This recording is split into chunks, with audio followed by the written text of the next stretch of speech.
குரோம்பெட் அஸ்தினாபுரம் இடையில் அமைந்துள்ள குமரன் குன்றத்தில் அருள் பாலிக்கும் ஸ்ரீ பாலசுப்பிரமணிய சுவாமி திருக்கோயிலை பற்றி சிந்திப்போம்.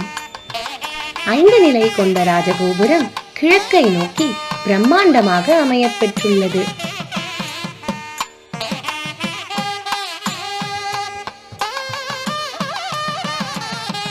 அதை கடந்து உள்ளே செல்ல ஸ்ரீ சித்தி விநாயகர் சன்னதி கிழக்கை பார்த்து அமைந்துள்ளது. அதை தொடர்ந்து தனி சன்னதியில் ஸ்ரீ ஜெயமங்கல தன்மகாளி வடக்கை நோக்கி நின்ற கோலத்தில் 4 கரங்களுடன் அருள் பாலிக்கிறார். பிரதட்சணமாக வர நவக்கிரகங்கள் சன்னதி உள்ளது.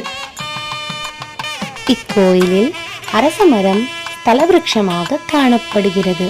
குன்றில் ஏறும் படிகளுக்கு முன் முருகப்பெருமானின் சின்னமான வேலாயுதம் காணப்படுகிறது.